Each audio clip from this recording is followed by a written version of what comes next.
Mesdames et Messieurs, au nom du Comité de soutien des droits de l'homme en Iran, je suis heureuse de vous souhaiter à toutes et à tous la bienvenue à cette conférence et de remercier chaleureusement Madame Florence Berthoud, maire du 5e arrondissement, pour l'avoir accueillie, ainsi que l'exposition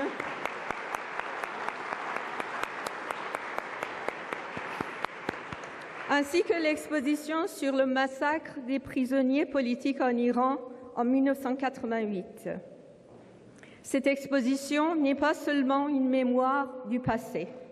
Elle fait partie du combat d'aujourd'hui pour la justice et pour les droits de l'homme. Puisque la jeune génération qui réclame des explications et des informations est poursuivie par le régime iranien, et les auteurs du massacre continuent encore d'exécuter et de persécuter la population en Iran. Ce crime est d'actualité puisque cette année, le rapport de l'ONU en fait un cas particulier et le secrétaire général des Nations unies l'évoque pour la première fois afin de dénoncer la répression des militants et des familles des victimes qui enquêtent sur ces exécutions. Notre rencontre d'aujourd'hui sera enrichie par la grande qualité des intervenants d'aujourd'hui et des témoignages que nous allons entendre. Je vous remercie encore. Merci.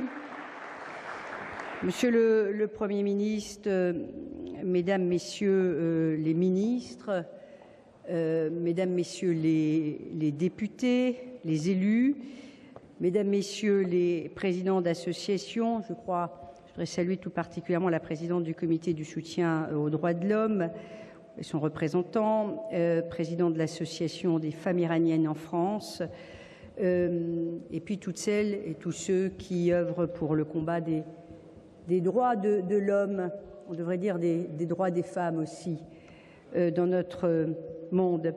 Il y a un an, quasiment jour pour jour, nous étions réunis à la Mutualité. Et nous étions réunis à la Mutualité autour de Madame Rajavi, au charisme et au courage absolument incroyable, déjà à l'invitation du comité du soutien aux droits de l'homme en Iran et de l'association des femmes iraniennes en France.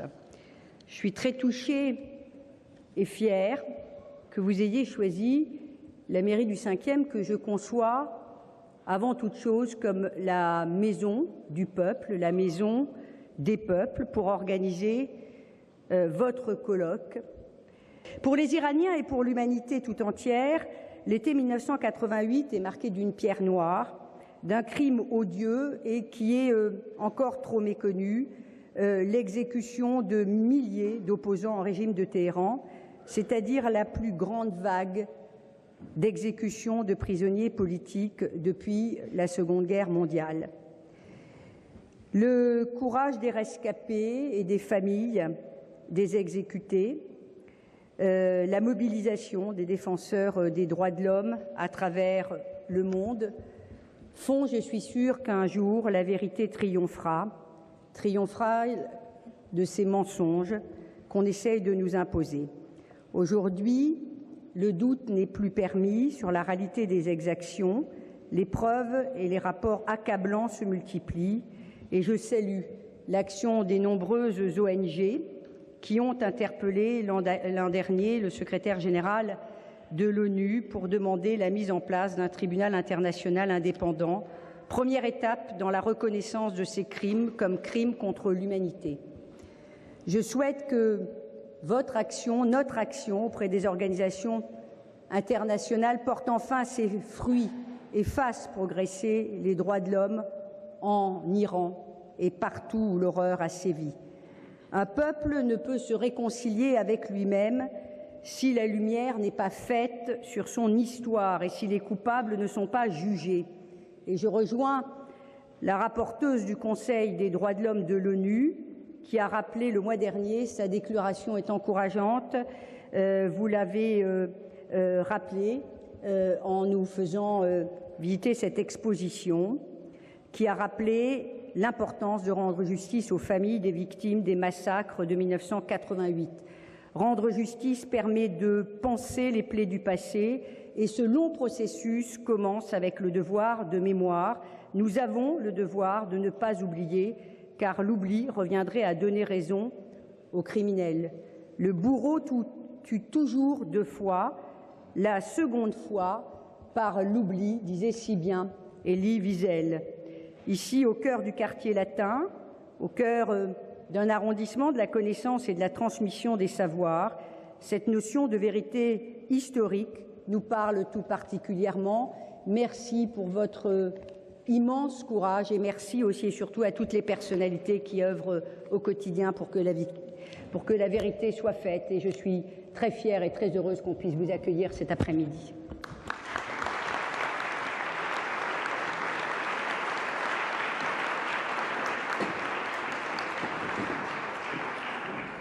Alors merci Florence, merci de cet accueil et de cette introduction. Alors moi, comme toujours, maintenant vous me voyez assez souvent parce que je tiens à les soutenir jusqu'au bout. On espère en tout cas que les efforts seront récompensés. Et donc j'avais organisé une exposition d'ailleurs il y a quelques temps, il y a 2-3 ans, dans ma petite ville du Pin, en Seine-et-Marne. Et cette exposition avait d'autant plus de valeur parce qu'il n'y a pas de petits événements en fait. À partir du moment où on communique et on informe les Français de ce qui se passe, on n'a pas eu beaucoup d'informations sur le tremblement de terre, sur toutes ces horreurs et ce qui a empêché aussi les secours de venir. Donc il est important à notre niveau de communiquer sur cela. Alors bien sûr, il y a la conférence, bien sûr, vous avez toujours vos amis présents, fidèles, qui sont parmi nous et on le sera jusqu'au bout. Donc, je vous présente donc la présidente du Conseil national de la résistance iranienne.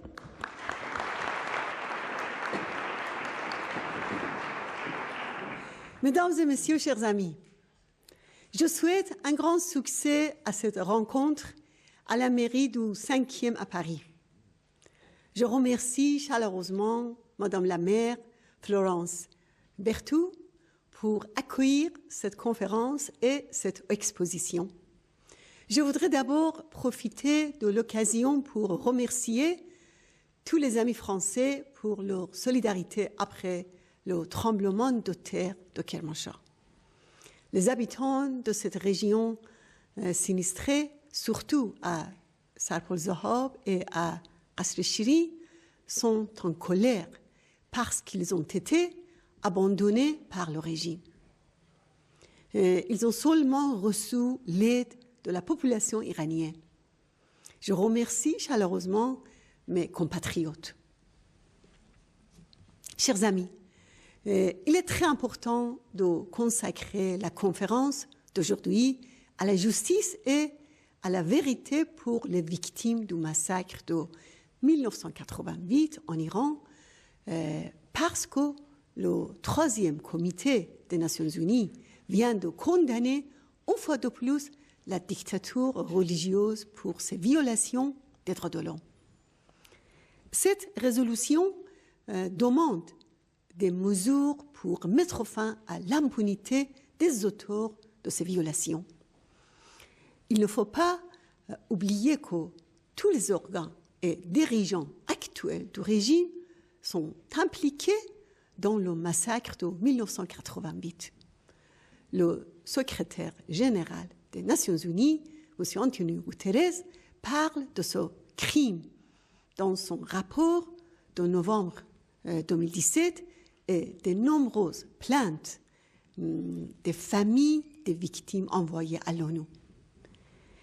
La rapporteuse des Nations Unies, Mme Asma Jahangir, a précisé que les familles des victimes ont droit à une réparation et à connaître la vérité sans être en danger. C'est pourquoi il faut mettre en place une commission internationale pour enquêter sur ce massacre et juger ses auteurs. La complaisance de la communauté internationale et l'impunité des dirigeants du régime iranien pendant près de 40 ans ont encouragé les criminels. Les mollahs qui ont commis le massacre de 1988 continuent de battre le record des exécutions dans le monde. Malgré tout, la dictature religieuse est devenue très vulnérable. Les mollahs ont peur d'un changement de rapport de force en Iran et dans le monde. C'est pour cela que Rouhani a enlevé son masque de modération pour prendre la défense du programme des missiles balistiques des gardiens de la révolution et des actions qui déstabilisent la région.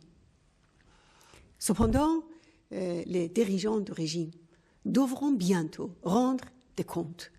Le mouvement pour la justice en faveur des victimes du massacre de 1988 se développe en Iran et il y a des dizaines de manifestations dans le pays pour demander la fin de la dictature. Sur le plan international, la France a raison de s'inquiéter du programme balistique du régime et de ses ingérences au Moyen-Orient, en particulier au Liban, en Syrie et au Yémen. Cela inquiète aussi les pays de la région et les États-Unis.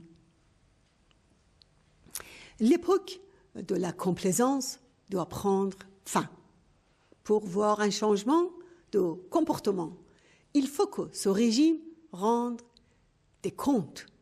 C'est pourquoi il est nécessaire d'inscrire les pastorants sur la liste du terrorisme de l'Union européenne et d'imposer des sanctions à cet organe vital du régime iranien.